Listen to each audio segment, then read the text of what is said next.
الحمد لله نحمده ونستعينه ونستغفره ونعوذ بالله من شرور أنفسنا ومن سيئات أعمالنا. من يهده الله فلا مضل له ومن يضلل فلا هادي له، وأشهد أن لا إله إلا الله وحده لا شريك له.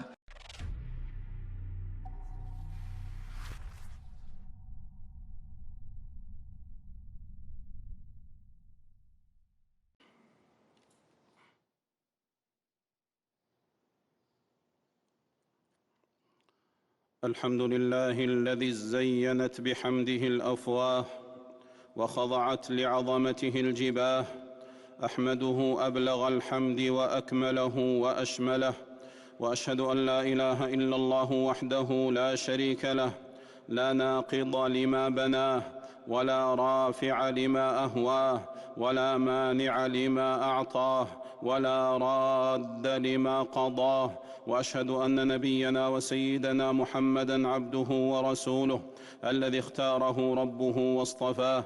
صلى الإله وكل عبد صالح والطيبون على السراج الواضح المصطفى خير الأنام محمد الطاهر العلم الضياء اللائح زين الأنام المصطفى علم الهدى الصادق البر التقي الناصح. صلى عليه الله ما هب الصبا وتجاوبت ورق الحمام النائح. اللهم صل وسلم عليه وعلى آله وأصحابه صلاة وسلاما دائمين ممتدين متلازمين إلى يوم الدين. أما بعد. Wahai kaum muslimin semuanya, bertakwalah selalu kepada Allah dan jauhilah perkara-perkara maksiat. Wahai orang-orang beriman, bertakwalah kepada Allah dengan sebenar-benarnya takwa, dan janganlah kalian meninggal kecuali dalam keadaan Islam. Wahai kaum muslimin, dunia ini kesenangan yang sementara, yang kelihatan indah dan memikat hati, dan tidak tergoda oleh dunia kecuali orang-orang yang kurang akalnya. Dan kesenangan dunia disegerakan bagi kita, sementara kesenangan akhir diakhirkan untuk kita. Dunia bagaikan mimpi atau bayangan yang menghilang. Bisa jadi hari ini kita akan terpesona di tangan kalian, akan tetapi besok ke tangan orang lain. Dunia yang murah, yang bersifat sementara, dan sedangkan kilauannya bagaikan fata morgana yang melaju cepat, bagaikan secepat kilat. Allah Subhanahu wa taala telah berfirman, tetapi mereka tertipu oleh kehidupan dunia, dan mereka telah bersaksi atas diri mereka sendiri bahwa mereka adalah orang-orang kafir. Allah Jalla wa Az telah berfirman, sedangkan engkau orang-orang kafir memilih kehidupan dunia, padahal kehidupan akhir itu lebih baik dan lebih kekal. Ibnu Mas'ud radhiyallahu anhu telah berkata, kesenangan dunia akan disegerakan untuk kita, sedangkan kesenangan akhirat baru digambarkan dan dirahasiakan. Lalu kita mengambil kesenangan yang saat ini dan kita meninggalkan kesenangan yang nanti akan datang. Dunia ini sangatlah rendah dan tidak bernilai harganya. Kemilauannya seperti fata morgana yang hilang secepat kilat, dan fasilitasnya pun sebanyak apapun akan ada batasannya dan akan hilang, baik dengan cepat maupun dengan lambat. Ajal kita pasti akan tiba dan mencekam bagaikan menancapnya mata tombak dan melepaskannya anak panahnya. Orang-orang yang cerdas adalah orang yang selalu bersiap diri sebelum ajal datang menjemput, selalu berbekal diri untuk mempersiapkan setelah kematian. Sementara sebaliknya, orang-orang yang kurang akalnya dan telah tertipu akan senantiasa lupa akan batas akhir usianya dan menyia-nyiakan hari-harinya dan lengah terhadap perbuatannya, dikarenakan berlomba-lomba dalam mengumpulkan harta kekayaan dengan sebanyak-banyaknya dengan rasa yang bangga. Orang yang kurang akalnya tidak akan mempan dengan larang-larangan.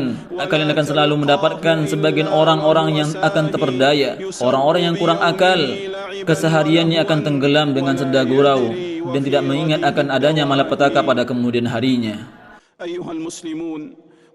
Wahai kaum muslimin, kematian pasti akan datang kepada setiap manusia ketika berita kematian telah diumumkan, sedangkan diri kita tidak bisa lagi melakukan amalan.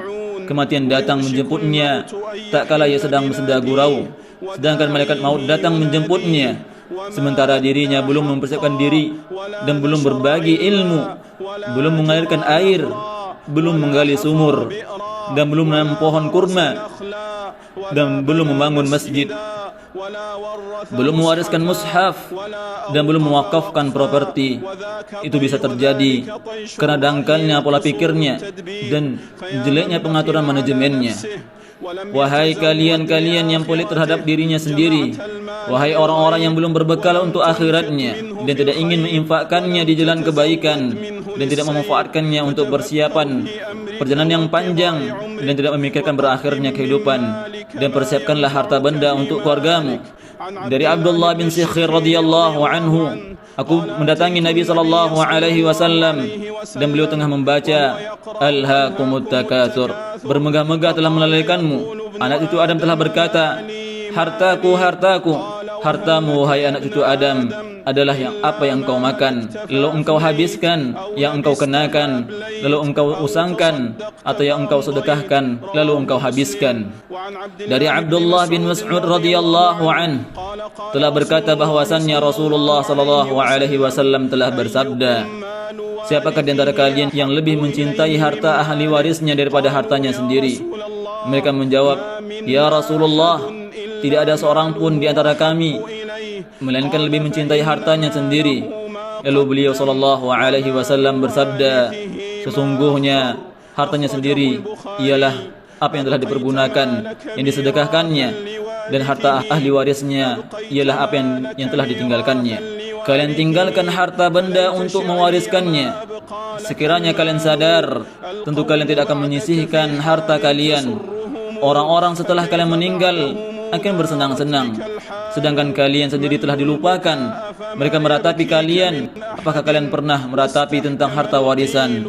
Padahal orang-orang yang pelit, kikir, mereka selalu berusaha untuk mengumpulkan harta, padahal harta yang ditinggalkan akan menjadi bencana pada kemudian harinya, atau akan menjadi harta ahli warisnya.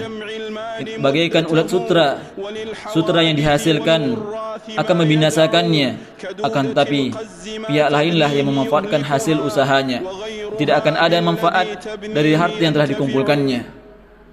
Wahai hamba-hamba Allah, lihatlah dengan mata hatimu, bukan dengan mata penglihatanmu, dan ingatlah akan ada hari perpisahan. Sadarlah betapa banyak teman-teman kita yang telah mendahulukan kita, tetangga-tetangga yang telah tiada. Maka tanamkanlah bibit-bibit kebaikan yang kalian miliki sebelum akhir hayat kita datang.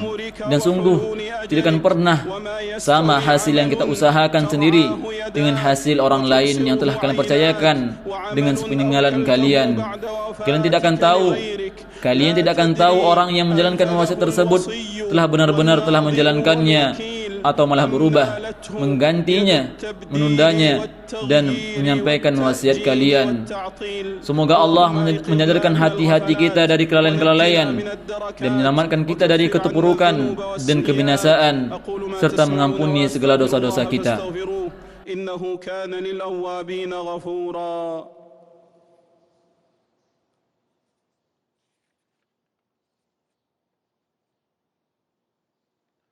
الحمد لله آوى من إلى لطفه أوى وأشهد أن لا إله إلا الله وحده لا شريك له داوى بإنعامه من يئس من أسقامه الدواء وأشهد أن نبينا وسيدنا محمدا عبده ورسوله من اتبعه كان على الهدى ومن عصاه ضل وفي خزي الهوى هوى صلى الله عليه وعلى آله وأصحابه صلاة تبقى وسلاما يترى أما بعد فيا Wahai kaum muslimin, hendaknya kalian selalu berusaha untuk mendekatkan diri kepada Allah dengan berbagai amalan saleh yang dapat mendekatkan diri kepadanya. Wahai kalian yang telah lalai di dalam menjalankan perintah Allah, meski rezeki yang kalian terima terus bertambah dan berlimpah ruah, sampai kapan kalian akan menunda-nunda untuk bertaubat dan mengakhirkannya kembali kepada Allah Subhanahu wa taala? Apa gerangan yang telah terjadi ketika kematian sudah di depan mata? Maka yang tinggal adalah penyesalan, dengan penyesalan yang sangat dalam. Maka ketika kalian memohon kepada Rabb kalian untuk bisa kembali ke dunia, untuk memperbaiki kehancuran-kehancuran yang telah kalian perbuat, dan kalian memohon kepada Allah dengan semohon-mohonnya kepada orang-orang yang telah engkau zalimi, dan engkau meminta maaf kepada orang-orang yang telah engkau tindas, dan kalian tidak akan mengembalikan harta yang telah kalian rampas, dan kalian akan tunaikan hak-hak manusia yang telah kalian langgar. Dan sungguh itu tidak akan mungkin terjadi, dan pasti tidak akan mungkin terjadi kalau sekiranya kalian kepada diri kalian sendiri, maka tutupilah kekurangan-kekurangan yang ada. Kalian tinggalkanlah perbuatan yang menghinakan, dan kalian akan mengembalikan segala hak-hak orang lain. Lunasilah hutang-hutang kalian, dan gantilah amalan-amalan kebaikan yang telah terlewatkan, dan berhentilah dari hal-hal keburukan sebelum terlambat, dan fokuslah untuk menjalankan perintah-perintah Allah sebelum kalian meninggalkan dunia ini, dan mendekatkan diri kepada Rabb kalian yang telah menciptakan kalian, yang telah menyempurnakan ciptaannya. Bertobatlah kepada Allah. Bertobatlah kepada Allah. Orang yang bertaubat dari perbuatan dosa seperti orang yang tidak melakukan dosa. فمن صلى عليه صلاة واحدة صلى الله عليه بها عشرا. اللهم صل وسلم على عبدك ورسولك محمد، وارض اللهم عن الآل والأصحاب وعنا معهم يا كريم يا وهاب يا رب العالمين. اللهم أعز الإسلام والمسلمين وأذل الشرك والمشركين ودمر أعداء الدين. اللهم اجعل بلاد المسلمين وأوطانهم وشعوبهم وأمنهم واستقرارهم في ضمانك وأمانك وإحسانك يا رب العالمين. يا مجيب الدعوات يا عظيم الرحمات يا جزيل الصلات، احفظ المسلمين ودماءهم وأموالهم وأعراضهم من عدوان المعتدين وظلم الظالمين وكيد الفاجرين يا رب العالمين. اللهم وفق إمامنا وولي أمرنا خادم الحرمين الشريفين لما تحب وترضى، وخذ بناصيته للبر والتقوى. اللهم وفقه وولي عهده لما فيه عز الإسلام وصلاح المسلمين يا رب العالمين. اللهم أدم على بلادنا المملكة العربية السعودية أمنها ورخاءها وعزها واستقرارها. اللهم واحفظ قادتها وعلماءها وحدودها وجنودها ورجال أمنها يا رب العالمين. اللهم اشف مرضانا وارحم موتانا وعاف مبتلانا وانصرنا على من عادانا يا رب العالمين. اللهم اجعل دعاءنا مسموعا ونداءنا مرفوعا يا كريم يا عظيم يا رحيم.